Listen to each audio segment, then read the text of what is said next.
and it is now time to get into our power rankings. Our Sac City power rankings about to be underway. We're going to break this down in, 4 parts? 5 parts? I'm going to break it down in 4 parts, I should say. And I'm ready, man. I'm so excited for this. I've been buzzing about this all day. Let's go into 32 through 25. It looks like this. The Chicago Bears at 32 as the worst team in the NFL. The Atlanta Falcons, the Houston Texans, Carolina Panthers, Seattle Seahawks, New York Giants, and the New York Giants, Detroit Lions, and the Jacksonville Jaguars. Really, I'm going over this because you guys listening at home on the podcasting platforms, you are unable to see our beautiful graphic on the show listing that the Chicago Bears are the worst team in football as of right now. Aaron, can you elaborate on why we put them at 32? Yeah, I think we've lamented it kind of all offseason. The Bears make a coaching change, which we were all happy about. No more is the Matt Nagy days. But what have they done to support their franchise quarterback? They talk about they're going to bring in the necessary weapons. I think the general manager came out and said, we're going to put the necessary pieces around the Justin Fields era, I guess you can say. And then we talk about the receivers that they have, the Darnell Mooney's, the Byron Pringles, the Velus Jones senior citizens. And then they spent their first 2 picks on defensive players, which is good. But the fact is they need to surround their franchise quarterback with the necessary weapons, and they haven't done that. And then you look at an aging defense. So you're relying on these 2 rookies to come in and make a huge impact. You lose your best defensive player in Akeem Hicks. Their offensive line still has issues. They don't have weapons on the outside. I think it's a big deal that the Bears have not addressed the things they needed. It's nice that they're going in a different direction, but I think they're so far behind those teams that we talk about that are also at that bottom tier level. When we bring up teams like Jacksonville and the Jets and, the Lions who have done all this work to improve their team, I don't see the Bears doing that. And I think that's why we have them at 32. Yeah, we see these teams moving in the right direction. We see, like we talk about, like you just said, the Jaguars, the Lions, the Jets. All these teams are moving in the right direction. And when you look at the Chicago Bears, you didn't even mention the fact that they lost Khalil Mack. And I know maybe Khalil Mack isn't the same. I don't even want to say he's not a player. He is still the machine out there on the defensive front. And I mean, this is a guy that is a big piece that you lost. And I felt like, you lost you lost Hicks, Mack, A-Rob, although A-Rob wasn't that special in his final season in Chicago. You still lose those type of players, and you don't do enough to bring any type of replacements in or potential replacements in. You mentioned Velus Jones. It's just not enough. So right now, the Chicago Bears, you land at 32 on the Sac City Power Rankings. Another team that kind of brings a talking point to is the Seattle Seahawks at 28.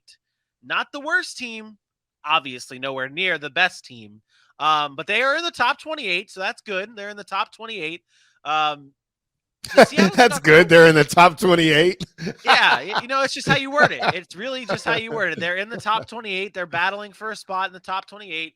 But no, the Seattle Seahawks are a team that you look at and it's okay. You lose Russell Wilson, but you still have those core pieces. That may be what's different here when you look at Seattle and when you look at like a Chicago. You don't have those necessarily like core pieces. You have Jamal Adams, you have DK Metcalf, you have Tyler Lockett. You drafted well. And you have Pete Carroll. This is a team that, although you're at 28, it doesn't feel as bad being at 28, right? For sure. I think they're at 28 because we're just unsure about the quarterback position. When you list Drew Lock as your starting quarterback or Geno Smith as your starting quarterback, you're a little concerned about that. But we're not concerned about the weapons that surround him. We're not concerned about DK or Tyler. We know that they've improved their offensive line somewhat in drafting a Charles Cross. They bring back a Gabe Jackson and Austin Blythe, those type of players. And then on the defensive side of the ball, they bring back Quandre Diggs. They go out and get a guy like Uchenna Nwosu from the Chargers, who's a really good edge rusher. You still got some guys. You lose Bobby Wagner, but they also bring in or have a guy like Jordan Brooks who started to come on last year, started to get a little bit better. And their secondary is not bad. We talk about the Legion of Boom. You get a Trey Brown, Jamal Adams, Quandre Diggs, Sidney Jones, and a Justin Coleman. That's an improved secondary over the past couple of seasons. And then they drafted a Kobe Bryant. So I think with the draft in getting running back depth in Kenneth Walker, offensive line depth in Abraham Lucas. And then the moves that they made this offseason, you're really just looking at the quarterback position and you're saying, what do they do here? And we all know their plan is probably we'll go get one next year in the draft. So this year will be a struggle, which is why they're at 28. But I think when you look at the pieces, you can say that team will find a way to win some games because they're talented all over the field, except maybe the most important position, which is quarterback. Yeah. Yeah. And again, it's the difference. And you look at it again. I mean, you see Chicago being at 32. This is the team that didn't move forward. Seattle, even with trading Russell Wilson and losing Bobby Wagner, they still move forward in progressing as a team. One last note here is just the Jacksonville Jaguars being at 25. Not a homer pick. Aaron was okay with this, I promise. But the Jaguars, out of those teams, I'll pull it back up. They are. Would you say the Jaguars are the most ahead of team, like in terms of the progression of rebuilding? Would you say they're the most ahead of the Lions, Giants, Texans, Falcons, Panthers, like those type of teams? Yeah, well, the one thing you can point to right there, which is why I think they ended up at 25 for us, is look at the quarterbacks on those other teams. They're all unsure. I mean, Justin Fields, we talk about not having the weapons, but Davis Mills, they're still trying to figure out. Seattle doesn't have one. Atlanta, who knows Desmond Ridder, if that's their guy, they waited to draft him. He may or may not be their future. The Jacksonville Jaguars spent a first-round pick on Trevor Lawrence. He is their future. As of right now, he's their future. He's the one that they're going to rely upon, and now they're surrounding him with the necessary weapons in order for him to improve. So I think that's the difference in 25 to 32 is just they have a direction already where these other teams don't really have that direction, again, at the most important position on the football field. Yeah. And we are going to be bringing up comments as well. So if you're watching this at home, if you're watching this, please join in the chat. Let us know what you guys think of our rankings. And if you have any questions on why someone's ahead of someone else or whatever it may be, Bailey is going to be our first question tonight. Why is Houston behind Seattle, the Giants, and Carolina? Yeah, this is just about experience. This is just about a roster with less experience. Houston's team is nice, but they got a ton of young guys. Outside of a Brandon Cooks, they have a lot of holes that they had to fill. And we talked about how much we loved their draft in getting a Petrie, a Stingley, Kenyon Green, a John Mechie. But those are 4 rookies. They're going to have to come in and start. Like, those are going to have to be pivotal parts of your team as rookies, whereas Seattle, the Giants, and Carolina already have those pieces. Carolina had a great defense last year. Their foundational pieces are going to be there. They're bringing back a J.C. Horn. We talked about Seattle. The Giants have talent really all over the field, except for the quarterback position, in which we're still unsure about Daniel Jones. Even with the loss of a James Bradbury, I think they're more talented than Houston. I think it's just a matter of experience with the Texans. But over the next couple of seasons, you might see that shift start to happen. And then when they solidify that quarterback spot, they'll start to look like the Jaguars and perhaps the Jets.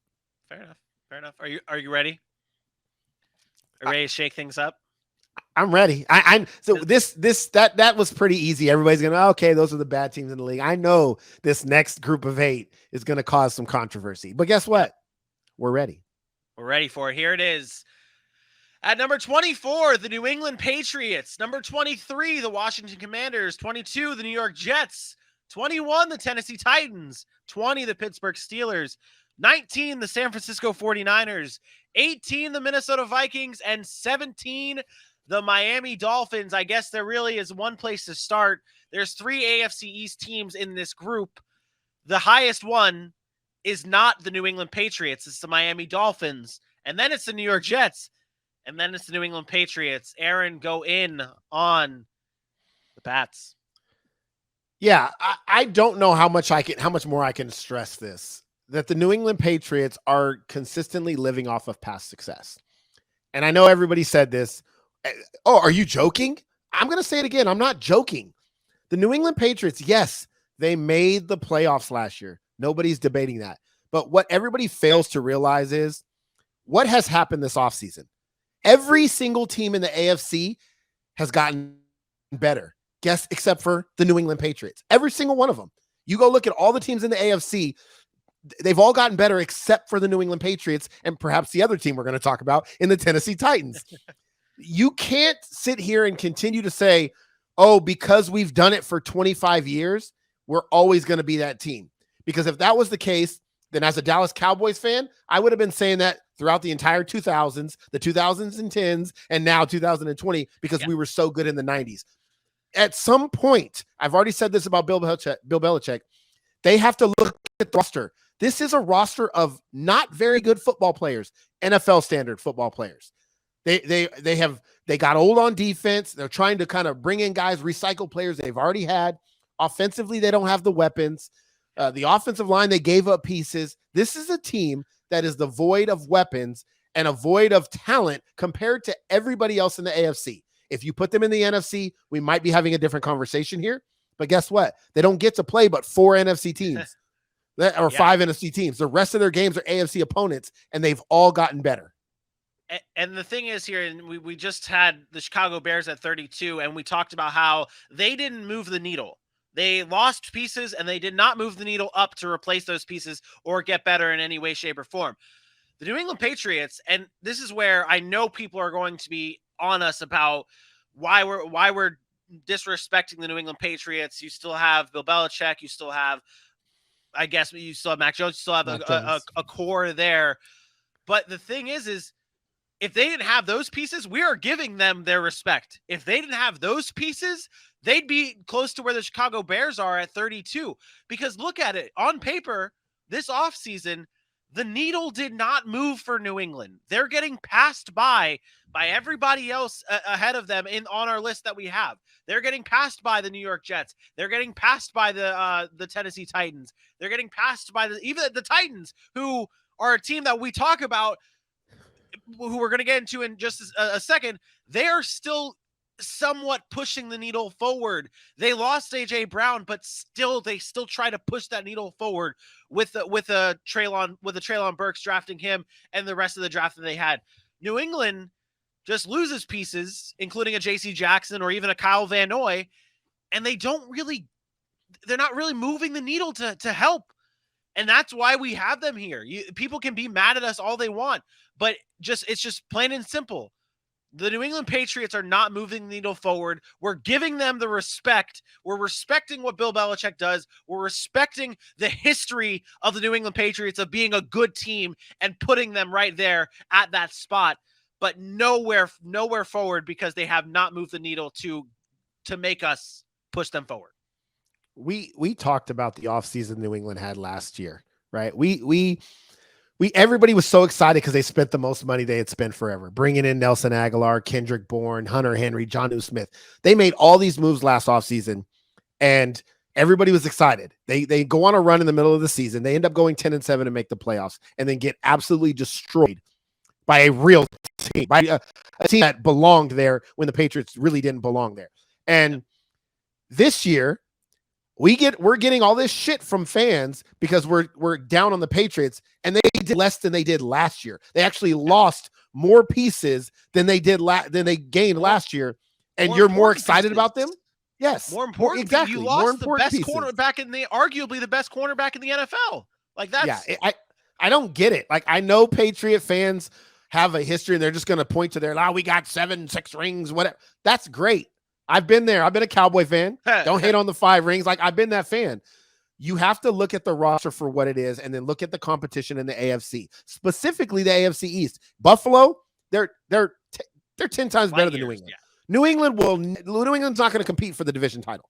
And then we talk about the improvements of Miami getting Tyreek Hill, and now the Jets who've getting young talent. And I'm not saying the Jets are going to come be some world beaters, but it's just more than New England has to deal with. And then the rest of the AFC is so competitive. The fans just need to be realistic. They could win some games because Belichick is going to have them competitive. That's what he's so great at. Yeah. They will be competitive. They will win some games, but they are not a contender. Let's make that very clear. They are not a contender. That's why we have them where we have them. Exactly. We're showing the respect that they deserve. Sorry, Patriots fans. But one other team that obviously is going to get some heat for is the Tennessee Titans being at 21. Now, do you want to just nip this one in the bud too? You want to shut down Titans fans before they yell at us? Yeah, I mean, they're going to yell, which is great. Listen, Titans fans, you would think that the Tennessee Titans have won a Super Bowl I mean, you would just think that they've done something, because the way they talk about how good their team is and how competitive they are, you would think that they were a team that's in the title game every year, that's in the Super Bowl, that's winning these titles. The Tennessee Titans are 5-9 in the playoffs since 2000. They have 2 double-digit win seasons in 13 years. And we have to argue with Titans fans about how irrelevant their regular seasons are. I'm sorry, but I'm a Cowboys fan, and I'm bringing it up again because I deal with this kind of stuff. Every time the Cowboys are good, most Cowboy fans, oh, we're going to the Super Bowl this year. This is our year. And guess what happens? Everybody says, well, 3 playoff wins in 25 years. It hasn't happened. So you can't continue to talk about how good your roster is, what you have in these positions, when you prove year after year that you're not that team. They were the number 1 seed in the AFC last year, and they did it without Derrick Henry. Derrick Henry comes back for the playoffs. They lose their first playoff game. 2 years ago, they're up 17-0 on Baltimore in the AFC title game. They blow a lead to a quarterback who had been known for not being able to come back, not being able to throw his way back into a game. They blow that lead, and they lose. Like, they did it to Patrick Mahomes. Sorry, not Lamar Jackson. But they got it again. They got ahead on Lamar Jackson, almost blew that game to him. They blew the game to Patrick Mahomes. This is a team that is very much like the Patriots, and I'll attribute this to Mike Vrabel. They will always be competitive because that is how good of a coach Mike Vrabel is. That is how good of a roster they have. They will always be competitive, but they are not contenders. We say it year after year. They are not contenders to win the Super Bowl. They might get in the playoffs, win a couple of games, whatever. They are not going to win the Super Bowl. And you can hate me for it. You can hate for it. Hate AJ for it. Hate Dylan for it. We said it last year. That would be the one team they would lose their very first playoff game. What'd they do? They lost. Simple. They lost. Their roster's not that good. I got killed on YouTube, by the way, this week. Oh, yeah. I saw it. Killed for people telling me that they don't need edge rushers because of how good they were last season. People love to talk about last season, and I do understand the Bud Duprees. I do understand about the Jeffrey Simmons and Harold Landrys. But don't tell me that you don't need more when teams are adding all-pro offensive linemen in Cincinnati, all-pro linemen with the Colts, the Jacksonville linemen, Khalil Mack, Joey Bosa. Like, all these teams are adding pieces, but you guys who didn't win a playoff game can stand still and still think you're going to get to the Super Bowl. Stop it. So I don't want to hear about what you have, because that didn't work last year and everybody else got better. It's the same conversation with the New England Patriots. Gotta start being honest with ourselves, okay? If you're a fan of a team, just start being honest, okay, with yourself. Don't lie to yourself. It's just gonna hurt even more at the end when you guys don't win a playoff game and you are sitting where the Jaguars are and not in the Super Bowl. All right, 9 through. Oh, here we go. It's getting intense. It is getting intense. After breaking the Titans fans' hearts, we are now moving into 16 through 9. And this is just, well, we're going to see. We're going to see the Philadelphia Eagles at 16, the Cleveland Browns at 15, the Indianapolis Colts at 14, Cardinals at 13, Saints at 12, Cowboys at 11, the Bengals at 10, and the Los Angeles Chargers at number 9. Now, this list here, really, it's headlined by the Bengals being at number 10, and that's where we have to start, Aaron. Yeah. So first of all, I want to say that Bengals fans should not be mad at being number 10, because I believe that is being respectful to a team that went to the Super Bowl last year. Being a top 10 team is not bad. That we are basing this off of offseason moves, key additions. Is there going to be some regression? I only want to really point out one thing with the Bengals. I think we've had this conversation enough with the Cincinnati Bengals. I think they're a very talented football team. I think they can be really good, but I'm a huge believer in the Super Bowl hangover for the team that loses. And I'm only going to point to numbers that have already happened over the past, 13 years, since 2009. Since 2009, the 13 losing Super Bowl teams, only 6 have made it back to the playoffs. Only 6. Only 1 has actually won the Super Bowl, and that was the New England Patriots. And again, you're talking about the GOAT. And I'm sorry, Joe Burrow, but you're not quite the GOAT yet. The other teams, only 2 other teams made it to the title game. That was the Patriots again in 2012 and the Chiefs last year losing in the title game. It is extremely hard in the NFL to get back to where you were the year before. Not only do things not only do you have to be a good football team, like I do believe the Bengals are a good football team, but you have to get lucky. Things have to break your way. You can't have any injuries. Those things in the NFL are so hard to do. So when you think that we're hating on the Bengals because we put them at 10 or we say they need to get better, it's not because we don't think they're a good football team. No. But Vinny's used this terminology a number of times tonight, to move the needle. You have to be able to move the needle and endure the grueling NFL season. And there's so many things that can happen. Nobody expected a 10-7 team in the Bengals to go on a run that they went on last year. Nobody. Yeah. I don't even think Bengals fans thought they could do it. No. Nobody thought that was going to happen. Whoa, bro. But they did it. Did it. We've seen this before from a team. They have to show us again. So I'm giving them respect and putting them at 10, but they have to show me that they can do it again with the healthy Baltimore, with an improved Pittsburgh, with an improved Cleveland in that division alone, and an improved AFC. So at number 10, I think we agreed that was a pretty good spot for them. Yeah, and you brought up the needle moving, with Bengals, and they did.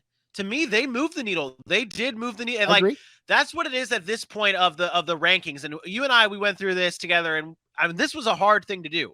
Like, these rankings were not easy when it got to this point, especially in the top 10. And it's the Bengals moved the needle. So don't hear what we're not saying, Bengals fans. But they didn't move the needle on the same level as the teams ahead of them, including the Los Angeles Chargers, who I had a little higher. I did. I had a little higher than 9, but you convinced me to put them you convinced me to put them at 9. But I think the Los Angeles Chargers, they did exactly that. But and now it all clicks in my head. It all clicks in my head that why they're at 9 is because we have not seen them put it all out there yet. We haven't seen this is a team that missed the playoffs. I think the Chargers, out of all of our teams in the top 10, are the only team that didn't make the playoffs last year. So which is why we had so much debate about it, which is why. Yeah. So this is why I think it's I'm okay with them being here at number 9. They did move that needle, and that's why they're the head of the Bengals, because they moved that needle a whole lot more than the Bengals did. And I thought they were almost on the same level in terms of a team before that, but obviously the Bengals put it all together, so they're right there. One last team before we go into our top 8 is Cleveland Browns. They sit at number 15 here. And we haven't seen them play with a Deshaun Watson-led team. Why do we have that? What is the reasoning behind 15 for the Browns? It's simply that. It's simply we don't know if Deshaun Watson is going to be on the field. If Deshaun Watson plays a full season with the Cleveland Browns, they are a top. I'll go as far as say a top 7 team in my opinion. But we don't know. So I'm not going to just assume, and I'm not going to take credit away from those other teams that we know, people that are going to be there at this point. But there is no doubt about it. If Deshaun Watson is on the field for the Cleveland Browns, that is a very, very talented roster. I believe he's one of the best quarterbacks in the NFL, and I believe I would have him in the top probably 7 or 8 teams in the NFL. Yeah, agreed. I really hope the Browns don't brown this season, man, because after last year, all of us were. This is not even about Browns being Browns anymore. This is about the Browns thought they had a franchise quarterback in Baker Mayfield. The Browns know they have a franchise quarterback in Deshaun Watson when he's on the field. Yep. We've seen what Deshaun Watson does on the football field with that roster, that running game, that defense. There is no more excuses. Yep. This is a leader who's revered by his teammates despite his off the field problems. I don't think there's any way that you see the Browns shit the bed that they did last year if Deshaun Watson's playing quarterback for them all year. Yeah, exactly. All right, let's do it. Let's break down our top 8. Here we go. Coming in at number 8, it's the Denver Broncos. We talk about moving the needle, and they did exactly that. They pushed the needle. They said, hey, needle, I'm going to just and they went out and acquired Russell Wilson. This is a team that we have not seen put it all together, and yet they land in the top 8 at number 8. Why is that? Yeah, it's the roster that they already had built prior to getting Russell Wilson, right? Which is what we talk about. We talk about all these teams that didn't have a franchise quarterback that have surrounded now their talented quarterback with enough pieces. And I think that's what Denver's done with Seattle. I'll let you finish off because my internet connection is going kind of bad right now. No, you're good. You're good. I think that Denver there at number 8 is the right fit. We don't have to touch too long on it because I mean some of these teams it's pretty straightforward. Denver Broncos pushed that needle forward. The team ahead of them pushed it just a little bit more by acquiring one Davante Adams. The Las Vegas Raiders come in at number 7. This is a team that already had it all. I mean, this is a team that they lost a heartbreaker to Cincinnati, and they went out and got their fix. Basically, they needed another weapon. They needed someone alongside Hunter Renfrow. They needed a playmaker, and guess what? They went out and got the best playmaker at the wide receiver position in Davante Adams. I think that's, I mean, at number 7, it's pretty, again, it's straightforward, right? Yeah, I think they don't get the credit they deserve, especially a team that made the playoffs last year. Like, people forget they were in that game with the AFC champion Cincinnati Bengals with a chance to win. Yeah. Who knows if an imaginary whistle wasn't blown, what would what happens in that game? The Raiders had a good football team, and I think people are starting to give Derek Carr the respect he deserves. And now you bring in, all the additions. A Dylan Parham in the draft. I thought it was a great draft pick for the depth on the offensive line that they needed. The one thing I wasn't happy about, the news came out today that they traded Brian Edwards. Why can't I think of his Brian Edwards? I actually liked Brian Edwards on the other side of Davante Adams. So it'll be interesting how they fill that third kind of running or wide receiver role with the DeMarcus Robinson or Keelan Cole or Matt Collins or somebody like that. But their defense got better in a Chandler Jones. They go and get a Rock Ya-Sin, who's not great, but again, he's been in the league for making plays with the Colts. They have one of the best pass rushes when you talk about having a Jonathan Hankins in the middle and a Max Crosby and Chandler Jones. That's insane. Like, the Chandler Jones addition is still kind of under the radar to me. I don't think people realize how good of an addition that was. The Raiders are going to be a good football team because they have one of the top 12 quarterbacks in the NFL. Yep. Bingo. And then you surround them with good enough talent. At number 6, rolling in, is the Baltimore Ravens after and this might be a head scratcher to some people when they look at this. Obviously, I said that the Chargers were the only team that was in the top 10 that didn't make the playoffs. Well, the Ravens are the other team that's in the top 10 that didn't make the playoffs. And this is a team that, I mean, Aaron, what else what can be said about the Baltimore Ravens at 7? One of the best rosters in football. And people forget because they were so bad last year. And then you go and add perhaps arguably a top 3 draft, getting David Ojabo, Travis Jones, Kyle Hamilton, Tyler Linderbaum. I mean, you're talking about the best players at the positions in the draft. And then I'm going to even go take it a step further. They even got a good punter. Like they even got a punter out of the draft. Like, this is a team that is bringing back a healthy Lamar Jackson. You have a Mark Andrews. You're getting back Gus Edwards and J.K. Dobbins. This team, you're getting back their Marcus Peters. You're getting back their entire secondary. Patrick Queen's there. Jason Oweh is another year with more experience. This is a team that is going to be a problem. Super Bowl contender. They are a Super Bowl 100%. Contender. You did forget and leave off Rashad Bateman from your list of players that the forgot. Hey, and let's not even and Marcus Williams. And they added Marcus Williams. Williams. Yeah. I left off a lot. Yeah. Well, it's funny. You said you were like, you started your list of their draft picks with David Ojabo. And I'm like, oh, that was their first round pick, forgetting that they had 2 players ahead of David Ojabo in Kyle Hamilton and Tyler Linderbaum. It's incredible what Baltimore did. They come in at number 6. Number 5, it's the Green Bay Packers. I mean, this is now getting to a point where it's tough to determine who goes where and why. Green Bay slides in at number 5, losing Davante Adams, but I guess the needle was moved enough everywhere else, right? You know how I feel about wide receivers, and I like wide receiver. I catch football. You know what I'm saying? They don't move the needle as much as people want them to. They can make a good team great, but they don't take a great football team and make them bad. And I think that's what you're seeing here. Davante Adams is a hell of a player. Okay. He's a hell of a player. Aaron Rodgers is the reason why Green Bay is Green Bay. That offense will still run with Aaron Rodgers at quarterback. It's the same reason why we still believe in Kansas City. It's the same reason why we've watched other receivers leave and we still see teams do okay. What they've done on defense and what they've done in the draft, it's just their roster is one of the best rosters in football, top to bottom. Name a weak spot on the Green Bay Packers outside of the imaginary wide receiver position if we don't think Christian Watson's going to be good. Who's their tight end? They don't have a weak spot. Who's their tight end? They still got Tunyon. Oh, yeah, that's it. Okay, Tunyon's still there. Mercedes Lewis is still there. Hey, there it is. Let's go, Mercedes. All right, good. I knew that would excite you.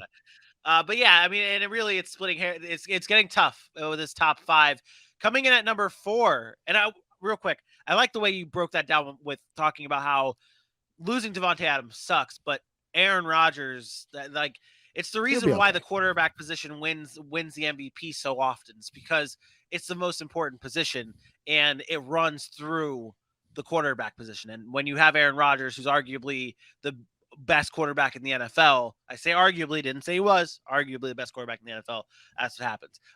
Number 4 is the Tampa Bay Buccaneers. The Bucs slot in at number 4. The once Super Bowl champion led by Tom Brady. He returns. New head coach there with Todd Bowles. You still have them in that same spot, though. Really, this is where the Bucs kind of fall normally, right? No change with Todd Bowles and Bruce Arians, right? No, they're going to run the same offense. Tom Brady's still the GOAT. Tom Brady, unless he just has a massive fall off, which I don't see happening the way he works unless he gets injured, something like that. They added Russell Gage. They drafted Logan Hall. We talked about Luke Goedeke, adding some depth there. Defensive line needed some help. They still could probably use another pass rusher, but I told you, watch out for Joe Tryon. I don't know how to say his very last name, is Shoyinka or something. But he started to come on last year. They're fine. They bring back most of their players. They got Shaq Mason to kind of fill the void of losing one of their offensive linemen. They'll be there. It's a weak NFC. Yeah. They're fine. There's not much to say about Tampa Bay other than they got Brady. They're a Super Bowl contender. Exactly. And the same thing could be said similarly to the team that slots in at number 3. It's the Kansas City Chiefs. Whoa! I would venture to guess that people disagree with you. Now, I'm not going to disagree with you because of my man crush here. I mean, Hold on. Is that crooked? Yeah. It is a little crooked. Put a level on that shit. Let's be honest. There are people out there that do not think the Kansas City Chiefs are a Super Bowl contender because they lost Tyreek Hill. And Tyrann Mathieu. I think the needle moves more because of Tyreek Hill. Okay. Yeah. I think that's why people would move the needle more. Me? Yeah. I told you guys since 2000, whatever, 17, 18, I don't know when it was. Yeah. As long as they have Patrick Mahomes and Andy Reid, I will pick them to represent the AFC in the Super Bowl. I'm dead serious about this. I'm dead serious. I know. It doesn't mean it doesn't mean I feel like they're the best team right now in the AFC. But all these other moving parts they're just that, they're parts. Yeah. We've seen it before. We've seen this in New England with Tom Brady and Bill Belichick. There is a reason why Kansas City has had players filter through there over the past 5 seasons. And guess who's there at the end of the season fighting for a trip to the Super Bowl? They've only got 1 win, but they're fighting every year. It's Kansas City. Yep. Because they got the quarterback and they got the head coach. And that's all I need to see. Yeah, exactly. And honestly, you talk about the needle and people saying maybe the needle moved back because Tyreek Hill. I think Kansas City did a very good job keeping that needle where it was, bringing in. I'm going to say this. Juju Smith-Schuster, I don't know what goes into winning comeback player of the year, but I think Juju Smith-Schuster has a wide receiver 1 type year where we're talking about him as a top 10, top 7 wide receiver at the end of the year with Patrick Mahomes. That's how good I think it ends up being. Yeah. It could be. I think he's a better number 2 option, which I think helps being in Kansas City because Travis Kelce is the main focus. Yeah, exactly. You have a Marquez Valdez-Scantling. You draft a Sky Moore. I think it helps Juju having all of those other weapons because they can't just focus on him. I do believe he's going to have a really good year. I don't know about top 7, but he'll have a good year. especially for fantasy. We'll see. All right, let's break it down. Number 2 and number 1, 2 teams remain. Who gets the number 1 spot? It is the Los Angeles Rams at number 1 and the Buffalo Bills at number 2. Aaron, how hard was this decision to put the Bills and the Rams where they were? More difficult than you think. This is simply a respect move for the Rams for winning the Super Bowl last year. So I believe the Buffalo Bills are the most talented, the best team in football going into whatever today's Friday, May 13th. I believe the Buffalo Bills are the best team in football. But the Rams won the Super Bowl last year. The Rams got Allen Robinson. The Rams still addressed some needs. They lost a few players, but they've addressed some needs. I feel like they deserve to be number 1 because of the respect we need to put on Matt Stafford's name. And Sean McVay too, man, after going to a Super Bowl and having that atrocious Super Bowl that he had against the Patriots, a couple years later, he's right back in it and he gets the win after he gets his quarterback. The Rams deserve to be number 1, but Buffalo is coming. Yeah, I think Buffalo is coming, but I personally think that the Rams are the best team in football, and it's not just paying respect to their Super Bowl win. I think they are the best team in football. You talk about Sean McVay being a very good head coach, and then you talk the theme of the show, that needle, that imaginary needle. It was already at full gear for the Los Angeles Rams after winning a Super Bowl. They lose Sony Michel, which okay, you lose Sony. That'll matter a little bit, but not enough. Losing Andrew Whitworth will hurt. Losing Whitworth will hurt that locker room as well as that offensive line. Agreed. I think that's their biggest loss to me. But I think where they gained, it still keeps that needle at all the way at full gear, if not breaking the dial and going full past the full gear and breaking into the whatever, the shadow realm or whatever we're calling it nowadays. They bring in Bobby Wagner. They play week 1, right? Rams Bills week 1. That's the Thursday night. So I'm just going to tell you right now, you are going to see the Rams get destroyed week 1. Destroyed. Buffalo is going to destroy the Rams in week 1. Wow. And it's not indicative of where they finish or anything like that. But if you don't know what I'm talking about, go visit the TikTok page.